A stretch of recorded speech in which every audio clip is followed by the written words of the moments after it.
奶油津白。咁啊。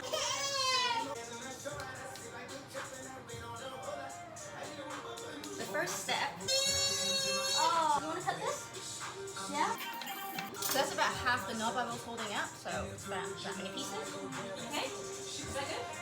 He approves. Okay. We're using cabbage from our friends at Farmer's Choice today. Not only do they have delicious organic vegetables, but also they will deliver everything in paper. So if you order from them, please make sure you ask them to wrap in paper. Let's start prepping some of these. Let's cut this in half. And we'll be serving these in looking beautiful just like that. It's very important that when we are cooking with vegetables, we should cut them to be around the same size so that nothing gets under or overcooked. Let me get his dinner first and I'll be right back. He's busy eating. He's so busy. How do we make 奶油津白, a creamy cabbage, without dairy? We're gonna use some cashews. So we have a high-speed blender here. We're gonna start with half a cup of water. Half a teaspoon of salt. Got some nutritional yeast here. We'll start with that and then we can tweak the seasoning as we go. Here we go, ready? Alright, let's check the texture. We want something quite smooth. And that's a great thing about using a high-speed blender. It coats, see how it coats the spoon?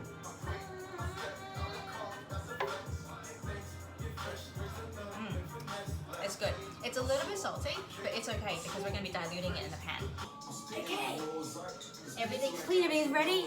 Let's get cooking. So, let's get our pan hot. Oil. The oil is hot. I'm going to get this nice and aromatic. It's smelling pretty good. Let's keep them. We like that sound. You start to turn your pan down a little bit. You don't want the vegetables to get too brown. Back onto high heat. We'll put the lid on and we'll let it braise. Some of the liquid has been reduced and it's looking pretty good. We want to retain some texture, just make sure we don't overcook them. Now they're ready for the cream. Almost half a cup first.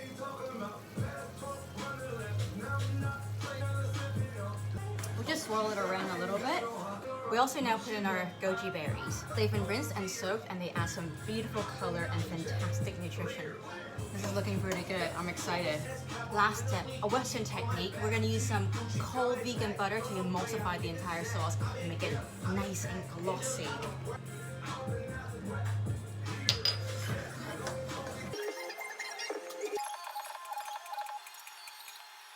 We're going to finish off the sauce with this vegan butter. Usually you would use a whisk, but if using a non-stick pan, it's not advisable to use metal against metal. It would release some toxic substances and we don't want that.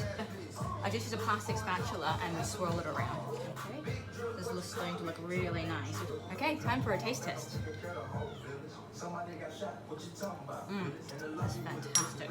We'll just finish it with a little seasoning, a little bit of pink salt. Unctuous, creamy. Now remember, you don't have to be vegan to do a vegan recipe. Sometimes vegan cooking is more health supportive. You're missing that chicken flavor, use chicken broth, especially if it's hormone-free with no antibiotics. Yes, the cabbage. Here we are, vegan Shanghainese creamy cabbage. 好唔好食啊？